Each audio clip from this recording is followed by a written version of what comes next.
because of course we would have preferred to host you here in the Netherlands in person, at least some of you, but well, we all know the COVID situation happened. I think it was just 2 days before we were supposed to have the meeting in the Netherlands, so it really was a close call if we had to well, postpone or cancel it. So that was all very unfortunate, but I think well, compliments also to the team, to Anil. We worked very hard to make it well, happen in a different setting. So even though time was short, I'm happy that today you are all here, and I think also with more people than were anticipated to visit the Netherlands in the first place. So in that sense, it may be even there may be a silver lining to all this, that now we have more people in the room to attend. At least this short story, short presentation that I will share with you today. So thanks again, Anil. I figured to not further introduce the project that we have, right? Because I assume that most of you are updated on that. So I will dive in right away, right? So Anil, correct me if I'm wrong. If you need further context, then I'll leave that to you. Okay, so I think you can see my screen, right? So the first slide with the water footprint of Dutch dairy consumption. Let's see if the technology doesn't fail me if we start clicking. Maybe by short means of an introduction of myself. I'm Rick Hogeboom. I have a bit of a dual role. On the one hand, I'm an assistant professor at the University of Twente in the Netherlands, where my research focuses on global water issues such as scarcity, water inefficiency, water consumption for the various human uses, clearly using the water footprint concept. So I'm in the lab of the late Professor Arjen Hoekstra.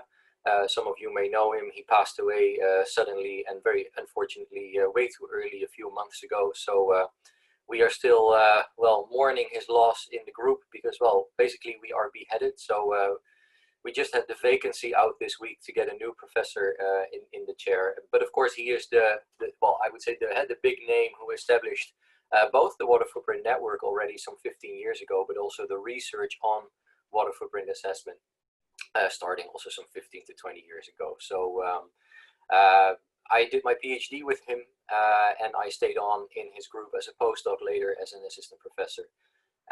And on the other hand, I'm also running the water footprint network, which is basically a spin-off of the research that was initiated by him, by Arjen Hoekstra 15 years ago. And I have a few slides on introduction on the network, just to make clear what our purpose is. So let's see if this then works. Yeah, great. So I'll start today with a short introduction of the water footprint network, but then immediately go to the water footprint concept, just laying a few foundational stones to proceed on, mainly highlighting the global dimension, so setting a bit of the context because that's my own main expertise. Then bring it down to water footprint assessment, how it's done, and go to the Dutch dairy sector, a state-of-the-art update on water footprint assessment. And I hope we will have some time for questions or discussions afterwards. So that's a structure I would like to follow. If you have any pressing questions, I don't know if that messes up the online system or the translation services. So we can either wait until the end with questions or interrupt. I guess that's fine too, but I don't know. Well, anyway, maybe Anil, if you can keep an eye out for pressing questions. If I miss them, then just interrupt me, okay? Okay, so the Water Footprint Network is a non-profit that was established some 15 years ago because there was a lot of demand from outside of academia for the research on water footprint related issues that would not directly have a bearing on any academic achievements. So that's why this entity was set up. With a mission to promote this water footprint concept to transition towards sustainable, fair, and efficient use of freshwater resources worldwide. So that's what we focus on with a network of partners across all kinds of sectors, from government to businesses to academia, and also professionals, like individual members can join our network. We do that through a number of activities, clearly awareness raising, which I think is also the arena the network has been most effective in. Because of course the water footprint has found traction with a larger audience, like how much water does it actually take to produce the different products that we buy and consume. We share the knowledge and the data on water footprint assessments, and I will also use some of that data later on when we go to the Dutch dairy sector, draw from that data Networking and exchange, clearly as a network. Capacity building, so we offer courses and trainings on the topic that we will discuss today. And we hope to promote best practices as well with the companies that we work with. For awareness raising, we have, of course, infographics and a tool. Some of you may have seen it. We relaunched it actually just a few weeks ago. It's a fresh, new, shiny jacket around the core of our water footprint assessment tool. So check it out. It's online now. The data I mentioned, so I'll not go into that too much. Networking speaks for itself. The trainings I mentioned, we have a recurring online e-course that comes every now and then that gives the basics into water footprint assessment. So if after this talk maybe something is unclear or you think, oh, this may be interesting, then this e-course might be an interesting introductory course to take. Well, we're part of all kinds of initiatives in water stewardship in the world, but I'll leave that aside for now as well. So the water footprint concept, just clear. I expect some of you, of course, to have already a bit of a basis, so I'll go through it rather quickly. I know it's based on actually almost what I will say in the first two blocks on the water footprint concept is basically a summary of 15 years of academic research. So I understand that if I do that in 10 minutes, it may be I may go over a thing or two, so please forgive me on that, but that's what the questions may be for. But in its essence, in its core, the water footprint is basically a multi-dimensional indicator of water use. A multi-dimensional indicator of water use. So water use then has to be qualified as consumption, right? So as a net use, a net loss of water from a system. So that is to differentiate it from the traditional withdrawal or abstraction numbers that you typically see that don't take into account return flow. So it really is about net consumption or net use, net consumption. And then there's a bunch of other dimensions to this multi-dimensional indicator. For one, it is time and location specific. So it matters when and where that water was consumed. You don't see that, of course, when the number is reported, right? If you see a footprint of this is the amount of water it took, it doesn't really say when and where, but if you dive into the data that is behind it, then you can find this data on when and where it was used. Another dimension relates to the source of the water, and we summarized it in the three colors, green, blue, and gray, and I'll come back to that in a separate slide later. It is always linked to a human activity. So that's actually, maybe that may sound straightforward, but it really means that the water footprint indicator is an appropriation indicator. So it really looks which human activities claim parts of the water that are there. So nature, for instance, doesn't really have a footprint, right? You can calculate how much water use there is from nature areas, but it really is meant to be appropriated for human activities. So a footprint of something that we do. The other thing is that it includes direct and indirect use. So it really takes a value chain approach to accounting. I'll come back to that a bit later as well. And you can aggregate it. So the water footprint you measure at an activity or at a process level, which is like the smallest building block, and you can add that in various constructions. So if you do that for a product, then you have to do the accounting over the entire value chain, but you can also do it for a company or for an entire sector or for a consumer. So for a consumer, it would be the water that is used for all the products that you buy and that you eat and that you wear as clothes, for instance, as a consumer, and the water that took to make. Or for investors, more and more we see in that direction going, that they want to assess footprints of entire portfolios. So what is the exposure to their portfolio, or even of entire countries, right? So how much water, and that can be either from a consumption or from a production perspective, and we'll discuss that a bit later for the Netherlands dairy production. So coming quickly to the green and blue, the green and blue are clearly derived from the hydrological cycle. When it rains, part of the water will stay on the soil, in the land, and it may evaporate back into the atmosphere. In that case, a green water footprint is established, and that is, of course, mainly relevant in agriculture. But a part of the water will find its way to rivers and streams and groundwater. And as soon as that happens, it becomes blue water. And if we then use that water, for instance, for irrigation or for running the factory, then it has a blue connotation. So then it becomes a blue water use. So these are physical volumes of water that we can use. Clearly there is a part that needs to be reserved for nature, both of the green and of the blue fluxes, so there's only a part of the water that is available for human use.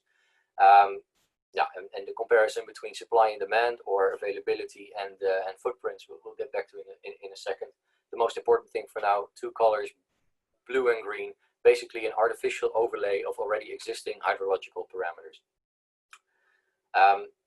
What is new though is that in the footprint there's the third color, and that's then the gray footprint, that also includes the quality aspects of water. So it's basically, I mentioned it's a multidimensional indicator. It measures both the consumption, the green and blue, and the degradative or the polluting side, the water quality aspect, through the gray water footprint.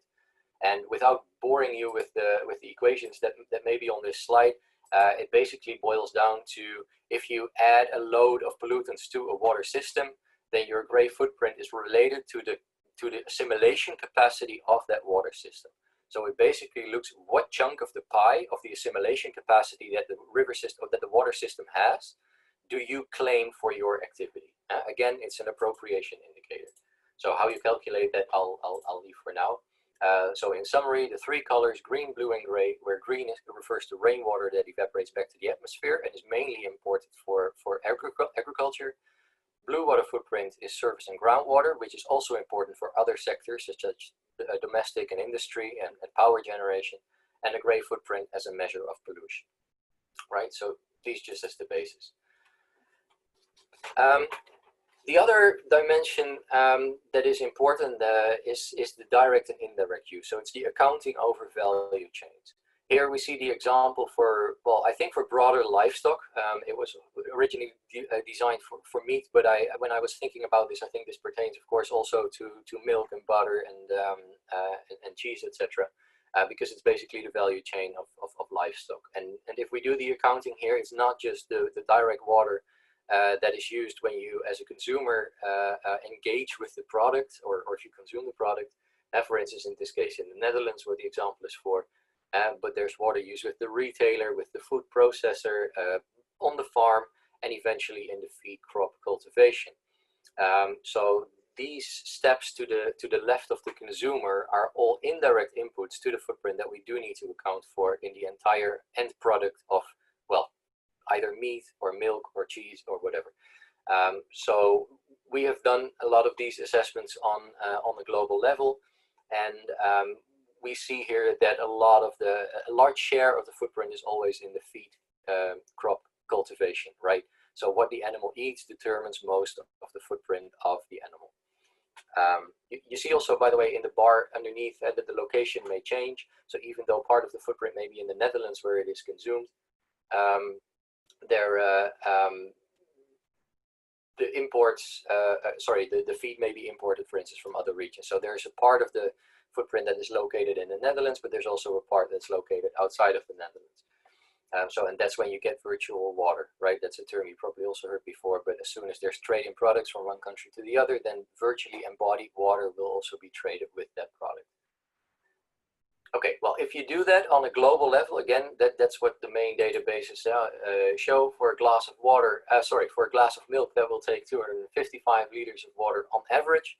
Most of it will be green water, so rainwater that evaporated on rain-fed fields, and blue water and gray water make up the remaining part. And for butter, oh, I don't see the number, it's under my screen sharing, but it's much higher, of course, right? Because you need more substance to get a unit of butter. Still mostly green. And for cheese, it's also around 3,000 liters per kilo. Of course, depends on what kind of cheese and fat content, etc., etc. But these are global averages, right? So these are just numbers that have a very wide spread across countries, that have a very wide spread across time. But these are, well, the global numbers that usually, if you talk to media, you know, they will only pick up one number. They don't like the nuance. So just some average indications of what the process may lead to. Well, and meat, of course, has then often a somewhat worse reputation because the footprint is so high. It doesn't say anything about impact yet, right? I'll come to that later. But it is relatively water intensive. So that's another one. So what's new in this whole process? It's net consumption instead of gross consumption. It includes the green water, which is often overlooked, right? Because traditionally water managers only emphasize the blue water, the irrigation part, and they overlook the green part. And then there's also the gray water that we now include as a quality indicator part in the assessment. So, and apart from that, it is the broadening of the perspective, really, because this used to be the domain of hydrologists, and they only look at balances, and they don't really think in terms of supply chains or other production processes. So that really was introduced newly into the field of water management. And I think it is, by now we can even say there's a separate academic discipline on water footprint assessment that really combines these hydrological with economic concerns.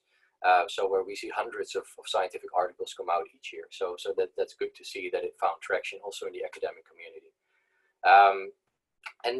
Another thing is that it highlights the international dimension of water use and scarcity, and that's clearly the specialty, I would say, of my research and my research group. And it connects then also, of course, different players, because everyone along the supply chain has something to contribute to eventually coming to solutions or to reduction measures. But I'll not go into that for now. I do want to highlight this global dimension a little bit from the Dutch perspective. So that is then what I would like to cover now in this second block, now that we have established the water footprint concept, basically bringing it down to a multidimensional water indicator in green, blue, and gray, measuring direct and indirect water use across value chains, right, with therefore an international dimension. And that is because production of goods and consumption of goods have been separated physically by trade, right? The consumer does not consume the products in the same location as where it was produced, and therefore the impacts that the consumption actually have brought about are also not felt by the local consumers. So that, of course, was the first thing that Professor Hoekstra pointed out in this whole thing. And I have an example here for how that works for the Dutch consumer. So the Dutch consumer uses 4,000 liters of water per day, right? Per day. That is roughly equivalent to the global average, right? So there's a big dispersion between the different countries. If you're from the United States, you can easily double that, right? So a US citizen has like 8,000 because of the higher, consumption of goods and services in their lifestyle. If you go to China, it will be much less. And to many African countries, even less than that. But the Netherlands is roughly on the global average of 4,000 liters per day. Only a very small portion of that is at home, right? So that's the water for washing, for cooking, for cleaning that you will get from your water provider. Most of that is recycled, so that's why we don't really see it as a loss, right? Because I defined earlier that consumption is what leaves the system. So if you reuse it, then it really doesn't bring about a footprint. The most of it then is what you have in your lifestyle, in the products that you buy, in the food that you eat, and in the clothes that you wear. So what you get from the supermarket, basically. And most of that is then in the agricultural products.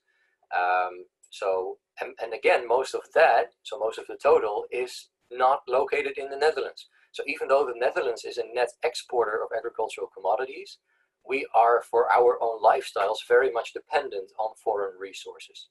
And by 95% even, which is quite extreme. So on the one hand, we export a lot. On the end, we also have a lot of water available, and yet still we externalized most of our footprint to other countries. Well, why is that, or how is that 4,000 made up?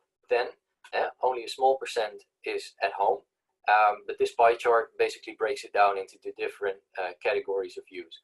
And we see in the left down corner, or the 1/3 of this pie, I don't know if you can also see my pointer, I guess not, but milk and meat and other animal products make up a big chunk of our Dutch consumption pie, right? I mean, we like our milk, right? And also our cheese, which is in the category of milk. 15% is relatively high. Although I must say it is declining even in the Netherlands. So that's quite a big chunk of our footprint is dedicated to animal products and also then dairy products. We can also map this out, right? Because I mentioned earlier that the footprint, even though it's a number of 4,000, it has this activity behind it. That's the pie you see here, but also that it has the location connotation to it. So if we map it out, and that's the map you see here, every yellow or orange dot means that there is a production going on for a good or service that is eventually consumed by a Dutch consumer, right? So this is how the footprint that 4,000 liters of the Netherlands has spread out across the country, across the world, right? And we know exactly for each pixel what that means. So I looked it up. So especially for relating to the feed of the livestock, it's a lot of soybean from Brazil, and actually from Turkey. I saw that cotton was the most important import for the Netherlands. And I'm sorry, is there someone with a question or just someone who unmuted the microphone?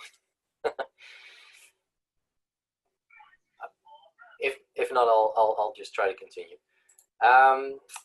So, well, the diet of the Dutch is not really all that different from Western Europe. We have a relatively high share of 10-15% of dairy products in it. Well, we have done some studies to see if that may reduce for sustainability purposes. I will not go into that here too much. But the broader picture also stands for the broader EU. So the whole EU is actually dependent on imports of virtual water from other countries. So these arrows actually indicate the major flows of where the water comes from. So soy clearly being an important one to feed the massive livestock staple here in the Netherlands and in Europe at large. Okay, so there are these international dependencies. So what, right? I mean, that's just the global dimension. It exists. It's good to be aware of. Well, it led to a few issues, and the World Economic Forum also pointed that out, that their water crises are really one of the major systemic risks that we have in the system, and that goes along a number of lines. And the major ones, there's just three. I'll quickly go through those. That's the scarcity. So we have widespread water scarcity across the globe. All the red dots, what you see on the map here, show where we already use more water than we have sustainably available, right? So that means that there is then scarcity according to our definition. And that means that either we eat into environmental flows or we draw unrenewable groundwater, right? So that is a situation that we cannot really hold. We have to reduce our footprint in those locations where it is red now if we want to continue the production into the future. This only pertains, by the way, to the blue water footprint, right? So this is where we take too much surface and groundwater relative to what is sustainably available. We can do that for the gray footprint as well and see if we already used up the assimilation capacity of our water systems to take up the pollutants that we put in them. So we can do that, of course, for a variety of contaminants.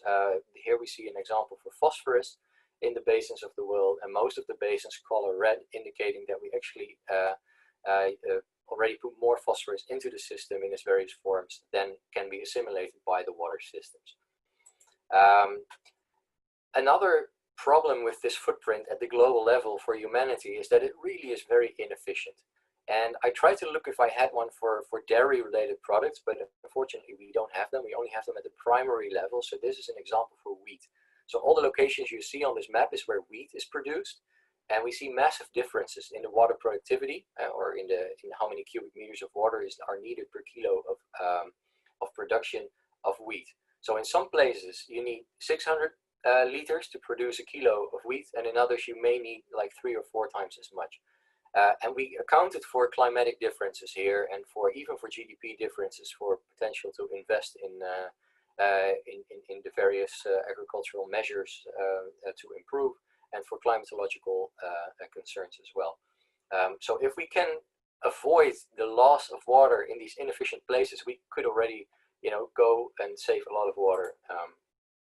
Estimates are even up to 40% at the global level, so that's quite a big chunk.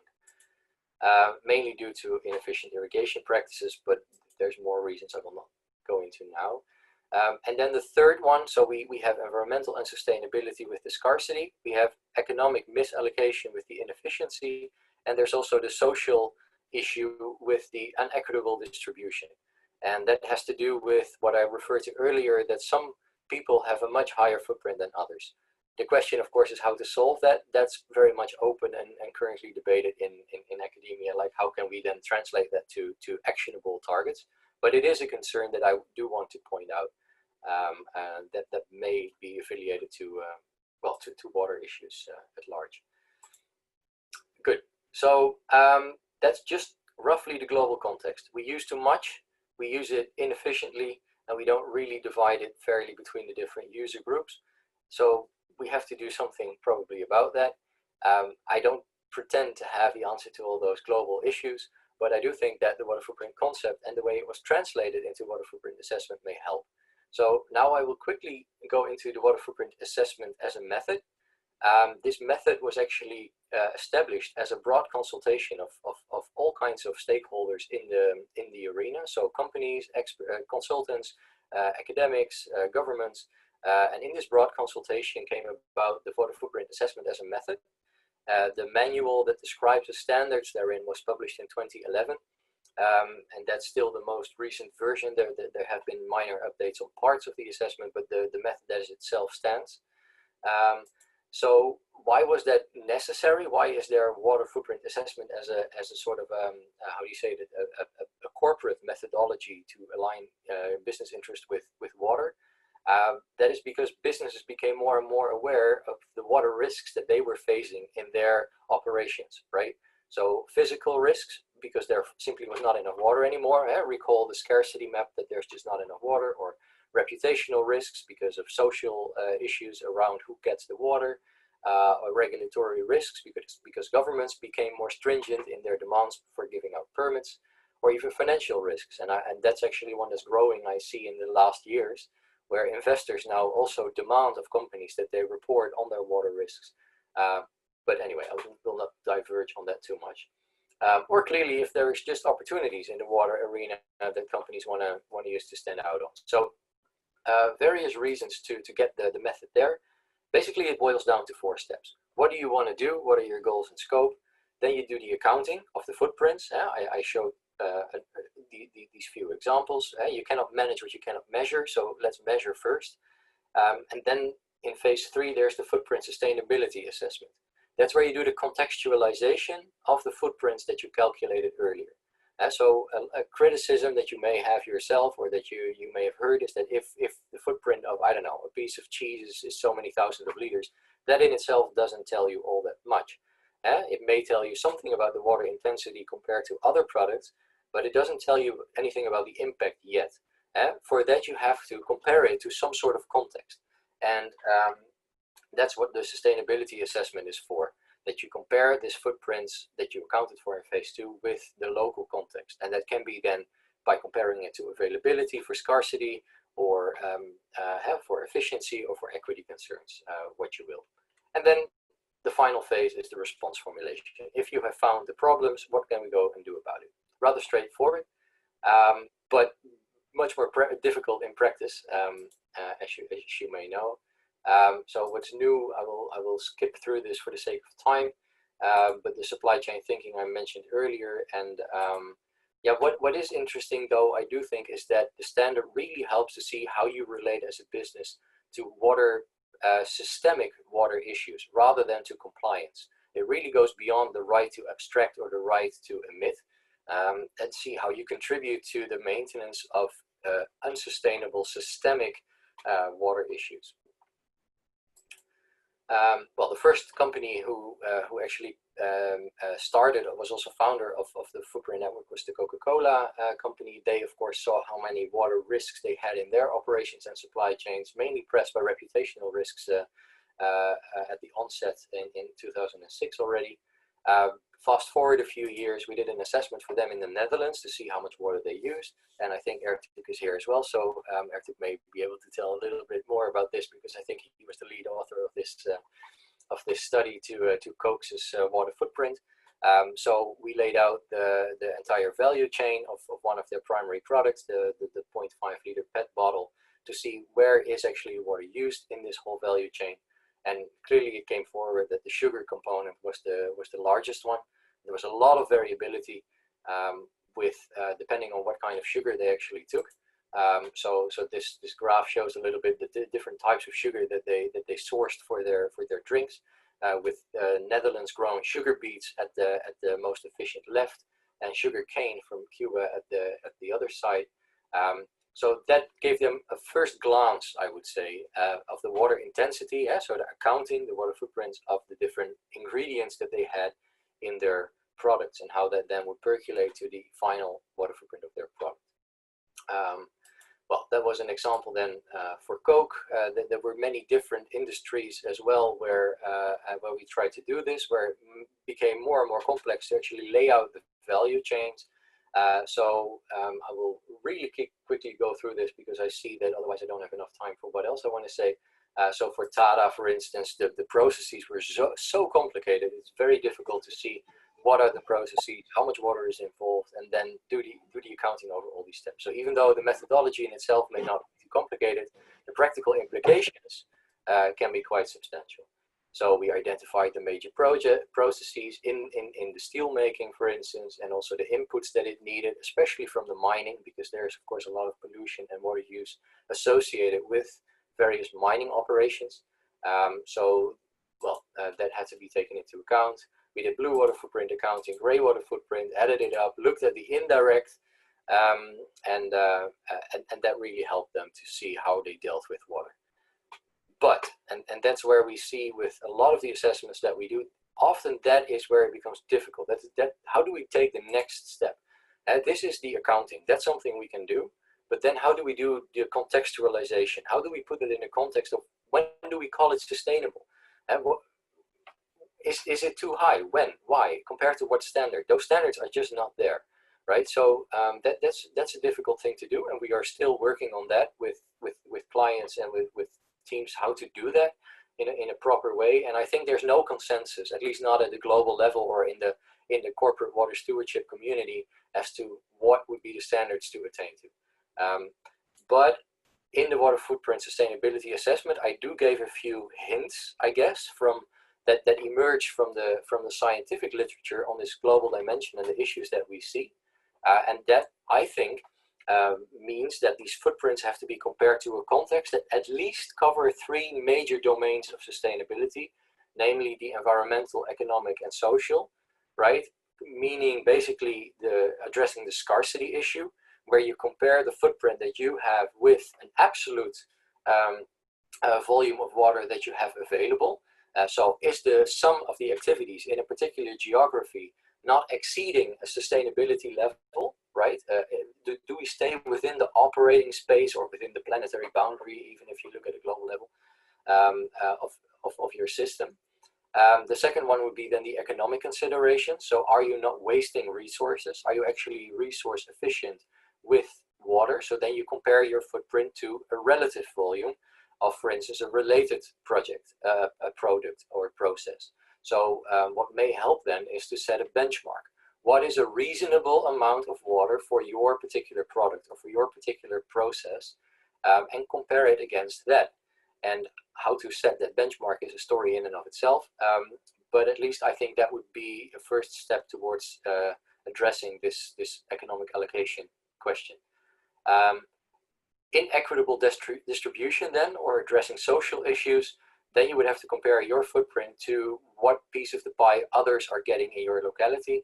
That's of course a highly contentious subject, so there's really not much generic I can say about that. Maybe somewhere in the future we may see fair water footprint shares for various communities, but that has certainly not been developed fully yet. And then there's even a fourth one maybe, which is not really a problem, I would say, from a water systems perspective, but that is the dependency question, right? So are you dependent on a lot of foreign or external inputs?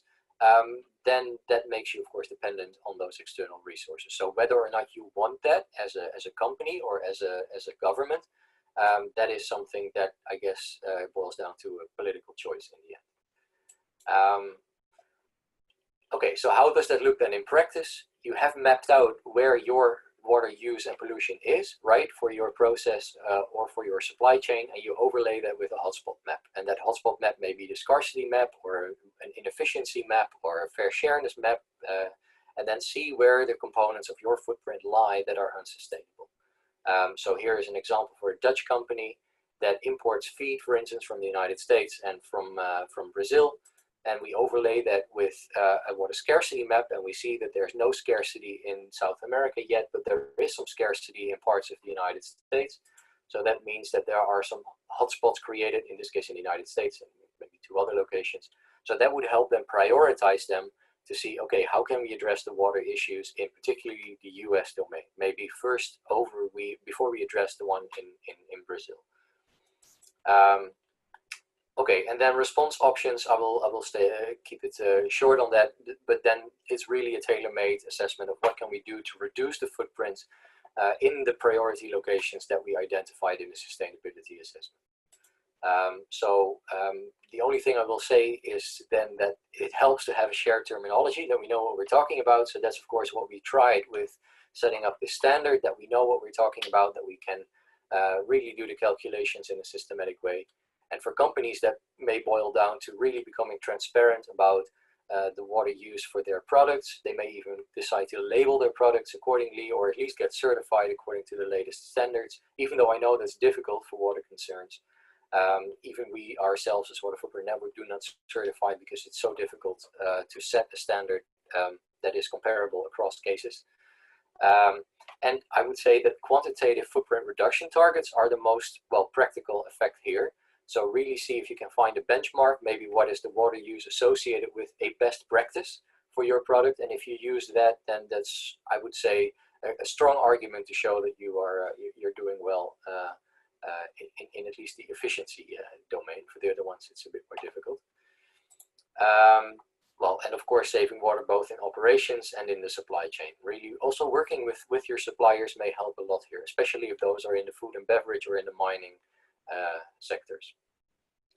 Okay, anyway, applying that idea, what I just discussed, diving a bit down into the Dutch dairy sector, because I discussed the water footprint concept as a multidimensional indicator, how that gave rise, how the consumption of water gives rise to major issues at the global level, from scarcity to inefficiency and inequality.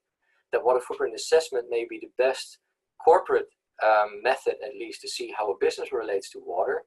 And now I want to bring that down to the Dutch sector. But upfront, I can already say we did not do a water footprint assessment of the Dutch dairy sector, right? So I cannot give you the perfect answers to all of the 4 steps of the method for the Dutch dairy sector. But we do have a rich database that we can draw from. So I just picked a few examples there to see how far we can get with the databases that we currently have. So unless there is maybe a Dutch dairy company or the government who wants us to dive deeper, then I guess we'll have to do with the data that we have so far, or have a similar project as we have now with you, but then in the Netherlands. I mentioned earlier in the value accounting that most of the water use is actually in the feed of the animals. So I'll focus on the feed for now, also because a lot of the data on the factories will be proprietary. We actually have tried to get some of the data in the past, so that's tough to get, but for the livestock feed, we actually do have rich data. So I'll quickly go over first the green, blue, and gray footprint accounting of some. And if you recall from earlier, it's the irrigation water blue, the rainwater green, and the pollution gray.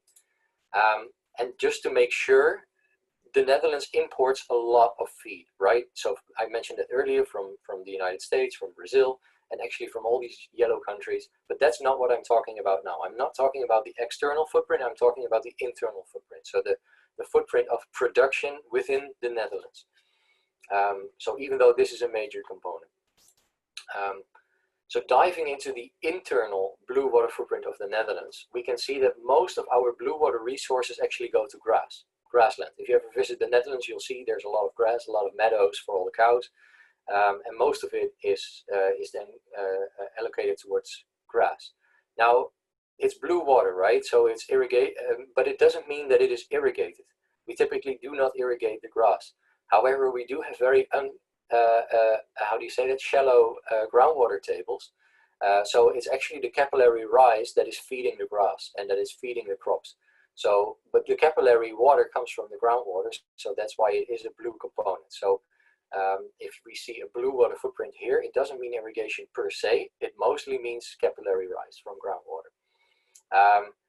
Well, apart from the grasses, there's potatoes, other crops, cereals, maize, orchards, and beets, and they together make up over 90% of the blue water use in the Netherlands. We do not have a sustainability assessment, meaning that we cannot compare this to water availability levels, but it is really not a whole large number. and that is, oh, that's in the next slide. I'll have to wait that thought for a bit. So, oh, will this work? Yes, it works. So, but the part of the potatoes, the maize, the beets are fed to the animals, right? So the fodder crops in the Netherlands are the grasses, various forms of grasses, managed grasslands, perennials, rough stalk meadows, but also the feed crops. And that's mainly wheat and maize, barley, potatoes, and then another group which is mainly beets or beet pulp. So that's a bit the breakdown of the fodder crop in the Netherlands. I don't have also for time's sake, I don't have the maps for all these different crops, but I just picked one for which we had a bit more data, which is on sugar beets in the Netherlands. The map here shows where the beets are grown, and it may look a little bit coarse, but if you recognize how small the Netherlands is, then this is already quite a high resolution because it's just very tiny. So there's two main hotspots. One is in the Flevo polder in the middle of the Netherlands, which is reclaimed land actually from the sea. So these are very fertile clay soils, and there's a lot of beets, grasslands, maize growing there. And also in the southern left part in New Zealand, there's also a hotspot for sugar beet production. Production is quite high but relatively stable over the years. So how much water do these beets then take? We looked at the maps for water footprint blue, which is really not very high. There's only a small percentage of blue water, only 0.22 cubic meters per ton, which is really not that much. If we look at how efficient the different producers are compared to a benchmark, we can establish a benchmark at 0.6 cubic meters per ton. But I doubt how meaningful that benchmark is because it's mainly capillary rise, right? So the farmers really do not have a lot of influence over the blue component in their total footprint, because that all has to do with the way the water system in the Netherlands is managed, where the water boards actually determine what the water table will be, and then the farmers just, they either the roots of the system, the roots of the plants can reach and tap into that water, or they cannot. So again, if they would irrigate it, but they don't irrigate the beets in the Netherlands, then they also don't influence that a whole lot. However, you may have heard that the Netherlands is suffering a drought this year again, and the last 2 years as well. And we see a major uptake now of irrigation or of fields equipped for irrigation, even relatively low value fields like sugar beet. So I'm very curious to see how these numbers develop in the future, because even though the data that we have now say that this in total makes up less than 1% of the Dutch national blue water footprint, if we start irrigating this because we have systemic droughts towards the future, then these numbers will undoubtedly skyrocket. So even though the numbers may say now, it's all okay, I wonder how they will be in 5 to 10 years from now. But let's not prophesy too much on that. So this is the blue water footprint. We can do the same for the green footprint, and that's basically the major component in the Netherlands. We still, despite the droughts, have a lot of rain on average. So most of the crops are rain fed, and then more the typical footprint that we have here for sugar beets. And it's even 14% of our national green water footprint. So beets are much more important. The same we did for the grey water footprint, mainly pertaining to the application of fertilizers. Of course, you can think of all kinds of pollutants for which you calculate the green water footprint. The grey water footprint, but really we cannot distinguish a whole lot from this map. It's rather a coarse resolution, and that goes the same for the other fodder crops. I must say. We can split that out to, for instance, only nitrogen and see what part of the total that makes up. That may show some interest, but what you see reflected here is mainly the different soil types actually in the Netherlands, because in some soils the nitrogen will leach out more easily than in others. So basically, you see a map of the sand and the clay loam soils dispersed here, if you would know where the soils are. So we added it up for the fodder crops, at least in the Netherlands, so we can see what part of the pollution is at least attributable to livestock production, and that's of course mainly for dairy, for eggs also, and for meat. it's in the order of 10% for what we found here. Let's see. As I mentioned, we cannot really put those into the context, right? We cannot really make the step yet to the third step of sustainability assessment. So we can, for the feed crops in total, get a good estimate of the blue, green, and gray water footprint, I would say. But then to compare that to the availability is difficult. For one, because the Dutch system is completely engineered. So there are no easy upper levels of what is available. But we did have a detailed map of the intensity of the footprint, and that may give rise to concerns. And there are three, well, risk hotspots, I would say, that show up. Doesn't mean necessarily that it is bad, but we have to be careful here. And the most important relating to dairy production eventually is the polder, the flavopolder, so number one, because that is where a lot of the beets, a lot of the maize grow. And as I mentioned, it is reclaimed land, right? So it is actually below sea level. So there's a lot of seawater intrusion through the soil. And most of the water that is used here is actually for flushing out the salts. So there's a lot of water needed to keep the first layer as fresh as possible, so as we could maintain the actual growth of the feed crops. And the other regions that are high in water intensity are some of the other famous Dutch export products. So maybe you recognize the colors here, but these are the bulb fields. So in the northern parts, there's all the flowers. So that takes, of course, a lot of water. And the third one is the export of cucumbers, tomatoes, and paprikas in the glass greenhouses in the south of the Netherlands. So those would definitely be the hotspots, but pertaining to dairy production, the flavopolder is the one to take the closest eye on.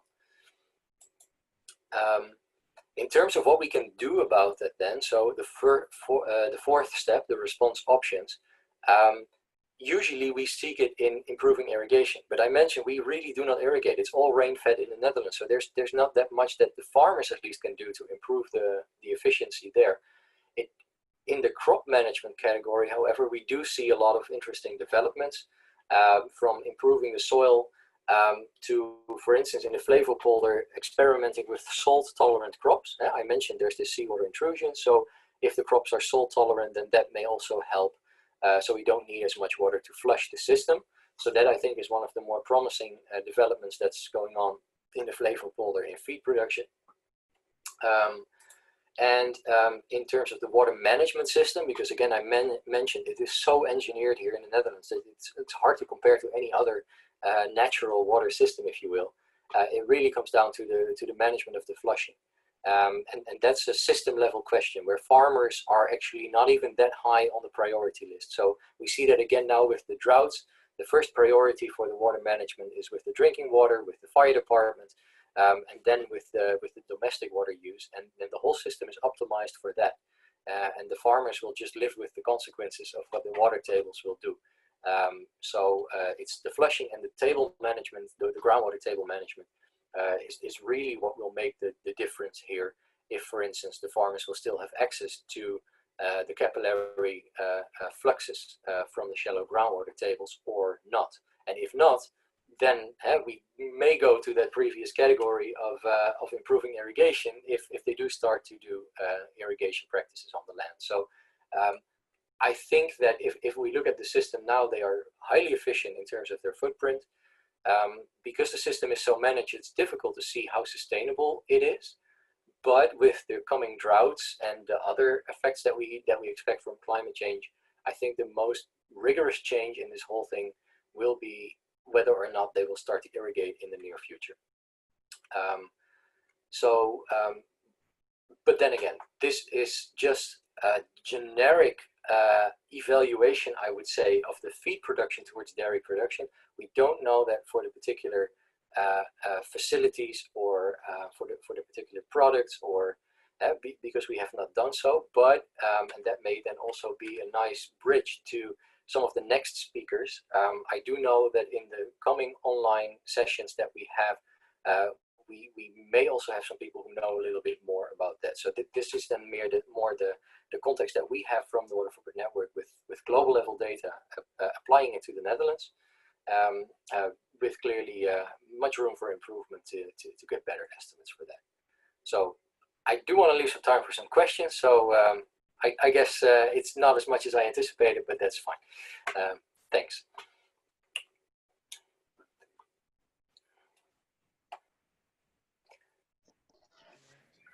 Soru sorabilir miyim? Thank you very much, Rick. And if you are okay, there will be a Q&A session. Our attendees will ask some questions to you. Yeah, sure.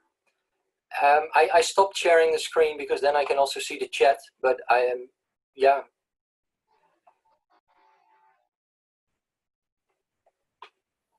So either, I guess, if someone has a question, you can probably just ask or put it in the chat, or yes. I don't know how it works best, but yeah.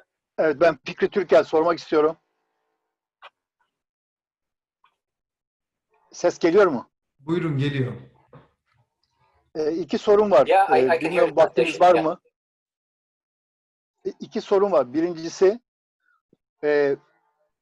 bu su ayak izinin etiketlerde, yani ürün etiketlerinde yer alması ile ilgili bir çalışma var mı?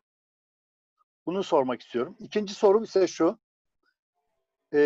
Herhangi bir ülke, başka ülkelerden ithal ürünler, diyelim ki Bangladeş'ten tekstil ürünü veya Kenya'dan çiçek ürünler ithal edildiğinde onların su ayak izi sürdürülebilir değilse bu ürünlerin ithal edilmesini tüketici tepki gösterebilir mi? Tüketici ya önümüzdeki yıllarda, hemen değil de, bu söz konusu olabilir mi?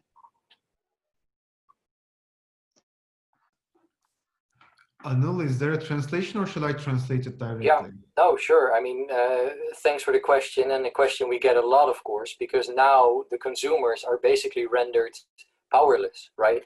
If you are a consumer, how do you know how to choose on water aspects whether or not you are buying the right product? You don't know, because for one, there is no label, and also even if, you know, even the companies themselves who produce the products probably don't even know. So we are definitely in favor of having more transparency in the chains, so that the consumer can make a more informed decision, for instance, on imported flowers and the sustainability of that. However, to translate that to a label, we have tried it, at least various setups, but there's a number of concerns there. For one, there are already like 1,000 labels, so do we really want to add another one? We may clutter the field a little bit, right? I mean, sometimes you don't even have enough packaging room to just put all the labels on. So there we argued that it may actually be better to make the water concerns part of a broader environmental label that includes other concerns than water as well, right? Because there's also other concerns over carbon or over biodiversity or over whatever. So maybe we can merge it to not have a separate label. If, however, we would have a separate label, or whatever water part would be part of a broader one, the difficulty is what would you put on it? Because we can report on water footprint, and we have a lot of companies. We worked with some apparel companies, for instance, that actually put the labels on, like this pair of jeans costs so much water. But as I mentioned, that's only step 2 of the water footprint assessment. It doesn't say anything about whether or not it is sustainable or not. So, and then it becomes complicated, right? Because you cannot express it anymore in just one number. And what means sustainable? Does it mean that it is produced in a region where the water was taken so that there is now communities deprived of water? Or is it because there are ecosystems being deprived of water? What do you find more important? It's difficult to set a standard on that. So even though I do think we need more transparency, it is difficult to grasp it then in just one number or something to put on that label. But the developments are definitely there, which goes a little bit to what I mentioned in the prioritizing. After the sustainability assessment, you say the footprint of this product is I don't know, 100 units, and 60 of those units are sustainable, 40 of those are unsustainable. Then you have a sort of a green-red bar. I think a consumer can interpret that, even though we know that behind the scenes there's much more nuance and information to that. So certainly developments, no definitive answer yet.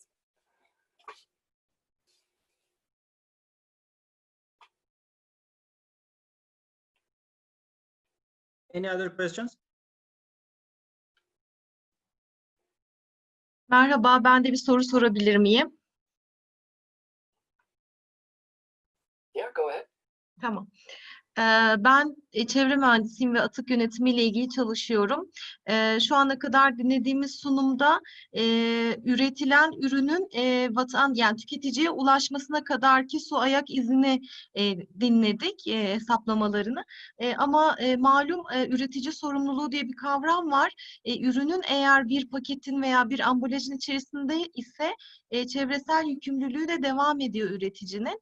Bu bağlamda geri dönüşüm sürecinde veya içecek ambalajlarında depozito iade sistemiyle ilgili üreticiler acaba bir su ayak izi çalışmışlar mı şimdiye kadar? Geri dönüşümüyle ilgili özellikle ambalaj atıklarıyla ilgili konuşacak olursak böyle bir çalışma var mı?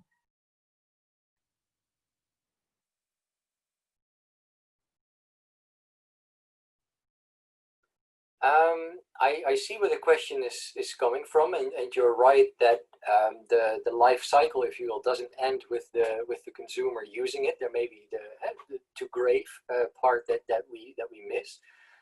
We have not really emphasized that a lot because even though it may be an interesting question to dive into, we see so far that the majority of the footprint, or the lion's share of the footprint, is in the primary products that go into it, not so much in the industrial ones. So if you have a good system of recycling plastics and packages, then my guess, and I cannot substantiate this with like scientific data, my guess is that the water consumption there will be limited because it is all industrial processes. So you can devise closed loop technologies that clean the water, that reuse the water, because you don't really put water in the packages, right?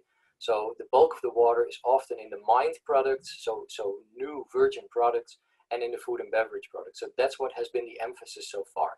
However, towards the future, if we increase on models and data availability, then I'm sure that we will do that as well. But I guess that this is more a concern for the carbon people with the CO2 emissions and the plastics and the material waste for that, rather than the actual water consumption, because I think that will be relatively low. But I may be wrong on that, but we'll know in 10 years.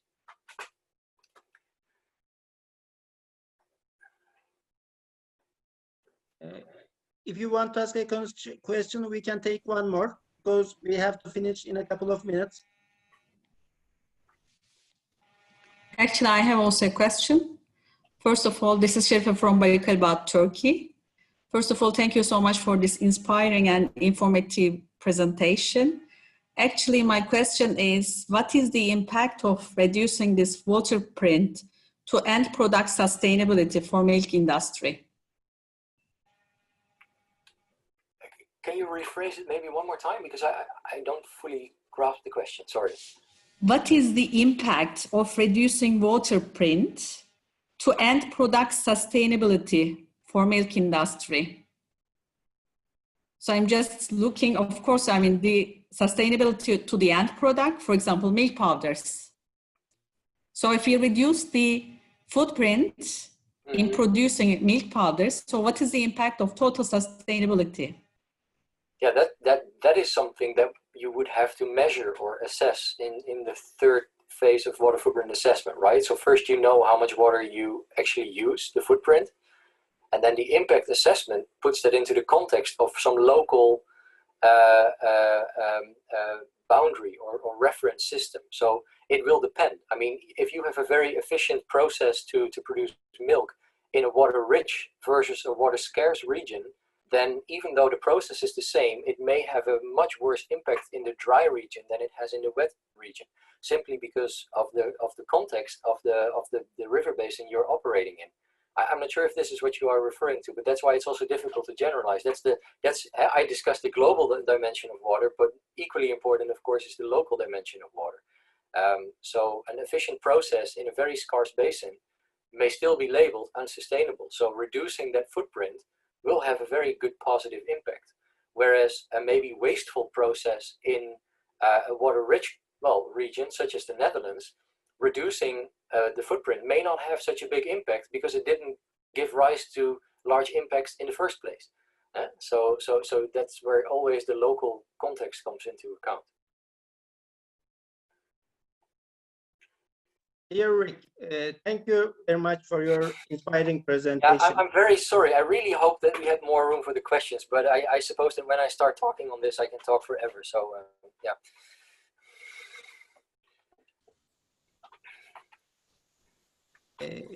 We have to finish. As you know, there is another meeting one. with Lara. Yeah. If the attendees have more questions, they can just send email or send WhatsApp or from our social media accounts their questions, and we can send them to Rick, or to Ertuğ is our technical expert, and he's also listening our program. Thank you very much for attending. Thank you very much. We are waiting you our next session.